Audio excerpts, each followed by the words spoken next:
Boxing Ego here. If you like this video, make sure you hit the like button and also subscribe to the channel and hit the bell icon on the top of your screen to get notified when the latest new content drops. 1. Triple G has moved from his 50-50 percentage split demand to face Canelo in a rematch and now wants 45% according to his promoter. Stay tuned.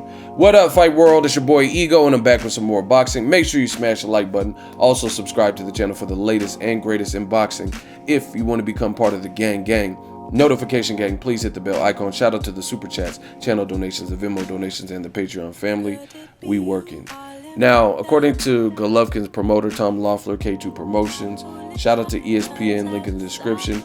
They have an interview with him, and he says, and I quote, Gennady has agreed to come off of his 50-50 demand.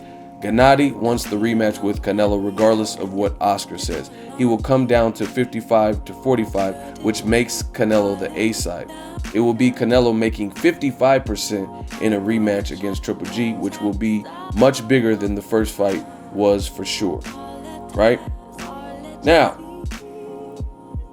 in terms of fairness, I'm frankly getting sick of even talking about this fight. I just feel like just fight. I want to see them both fight or not. But I've been very consistent on my views regarding this fight, and I believe Golden Boy, they knew the self-worth of their fighter. They knew the A-side value of their fighter, and they played the cards how I feel you should play when it comes to business. Is it fair? Is it fair? No. But again, boxing's not fair. Business is not fair. Terrence Crawford has not even fought at welterweight, and he's getting ready to make more money than a champion, Jeff Horn. That's the reality of it. You know what I mean? And this happens all the time. Andre Ward made more money than Kovalev, and he had multiple belts, and he was undefeated. So we could do this all day. But at the end of the day, I don't quite understand the negotiating tactics from Team Golovkin. And I made a video. It was right before he moved from this 50-50 standpoint. And I made a video, and the title was Gennady Golovkin begs Canelo, Golden Boy, for a Canelo fight or something to that effect. And a lot of people understood what I was talking about in the video. But there were some detractors. There were some people that didn't quite grasp why I said, oh, what do you mean Triple G's begging? Oh, once again, new media, Ego's army. The truth comes out.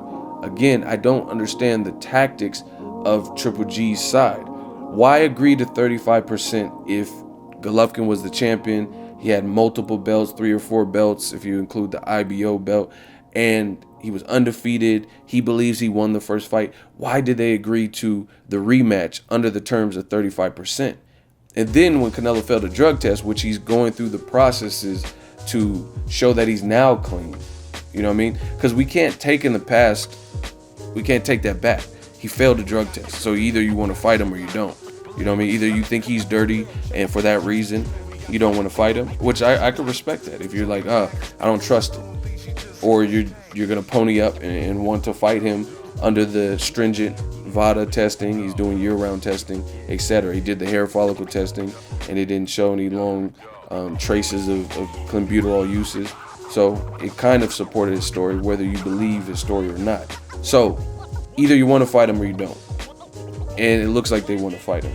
So for them to hold out and say, hey, we want 50-50, that's just a request that's not going to happen. And I understand haggling and negotiating tactics. You bid high or start high and work down. But De La Hoya even did interviews. He was at a golf tournament, I remember it. He did interviews. He says, we're willing to make the Canelo fight, but he got to hurry up because we're going to start looking at Saunders. We're looking at Jacobs, Gary Spike O'Sullivan, etc. if he don't hurry up. All we need him to do is budge off the 50-50 because that's ridiculous, that's ludicrous, and he's not going to get it.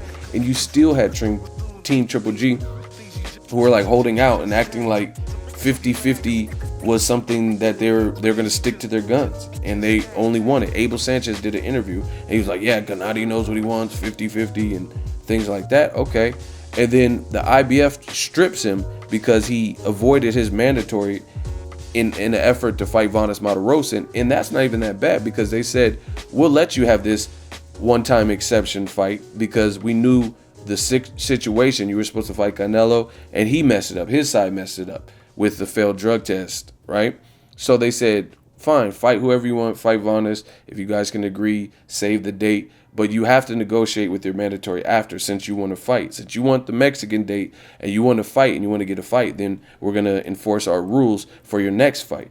And it sounds like Team Golovkin, still chasing Canelo, had no intention of even fighting against their mandatory Derevyanchenko. And from a business perspective, I can understand it.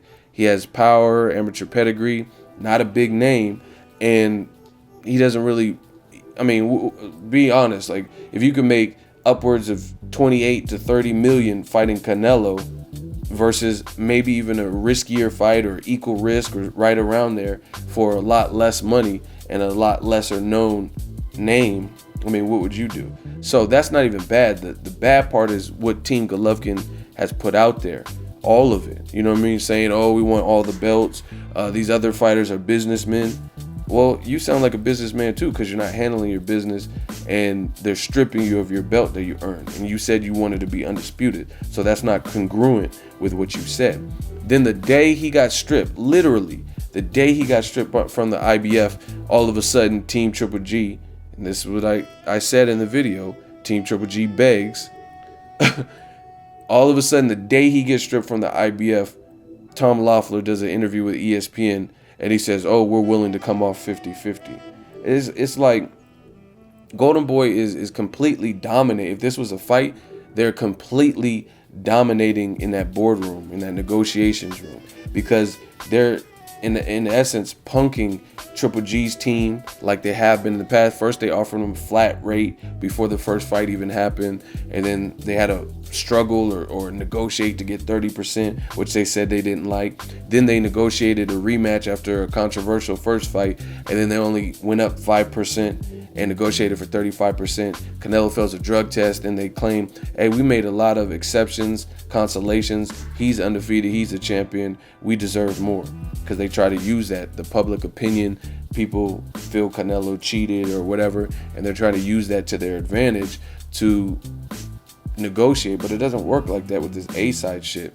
Golden Boy is not public opinion. You know what I mean? They're a business, they're a corporation, they're a company, whatever you want to call it.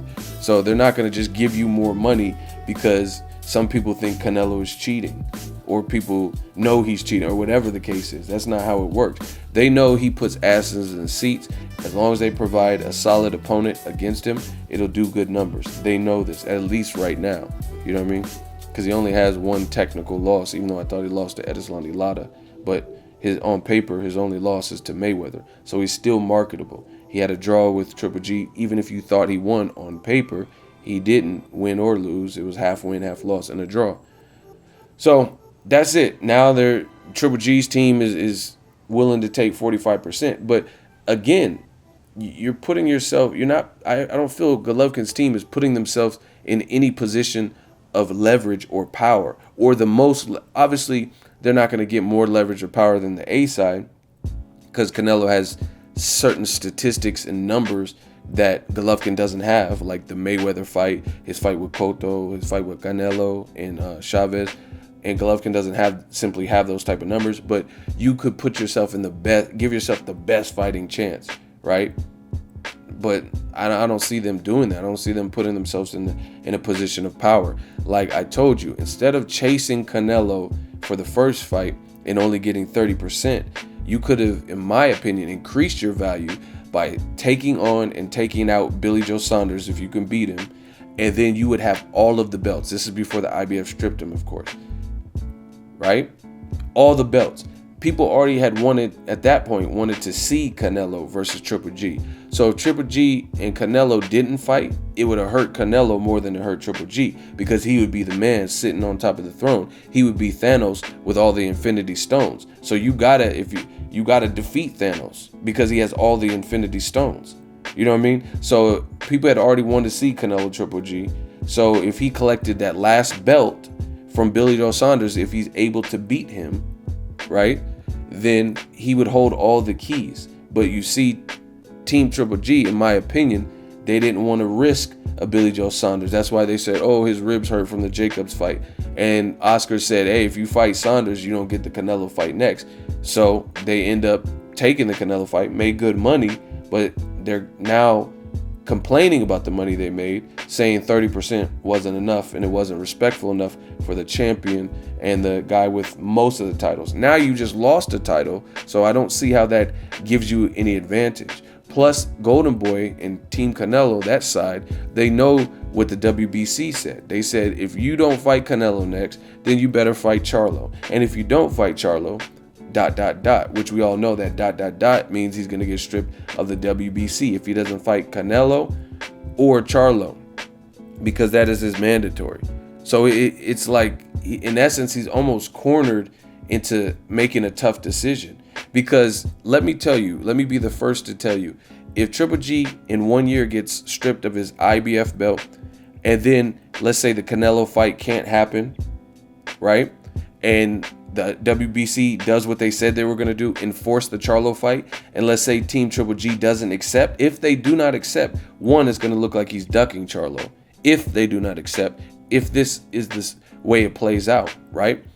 Or it's going to look like he ducked him, and you're going to get stripped, and you're going to lose 2 belts for not fighting your mandatories, which is even more so goes against what you came in the game saying about undisputed. So to me, I don't think Golovkin's side is really in any position of power in negotiations. I understand they want 45, but you're really at Golden Boy's mercy, because Golden Boy, if they feel generous and they want to give you 45 just to get it done, they can do it. But they can also look at other options. Like, what if Jacobs says, they're saying a rumor that Jacobs' split is 80-20 or something like that. You know what I mean? Which I don't know if there's any validity to it. But hypothetically saying it's true. What if Jacobs is willing to do that? Because maybe 20% of whatever that fight grosses could be a good amount of money. You know what I mean? It would be more than fighting Zaleski or Luis Cuba Arias. So, you know what I mean? Or what if they negotiate for 28% or so, whatever. It's negotiations. So Canelo still has options, but Triple G has tough decisions to make. Because again, if you let the WBC strip you for not fighting Canelo and getting that fight done, that's going to look terrible. To get stripped of 2 belts for not fighting mandatories. So to me, it's like Team Triple G have put themselves in such a predicament where they're almost forced to fight Canelo because that's the best money available. And I'm not going to say Canelo's the least threat, but he's one of the newest guys in the division, and he doesn't have like a height advantage, things like that. Like Charlo or Jacobs already showed he can give Triple G a tough fight. Andre gives everybody a tough fight when he's, you know what I mean, when he's scrapping. Billy Joe Saunders looked great versus Lemieux. And nonetheless, all those options are far less lucrative for Golovkin. So again, I understand they want 45%. Maybe Golden Boy gives it to him. But to be honest, Golden Boy, if they want to, and they really want to pull rank, I really feel they could be like, no, we're not giving you 45 because you don't deserve 45. De La Hoya already said, he said, take the first deal or no fight, train is left.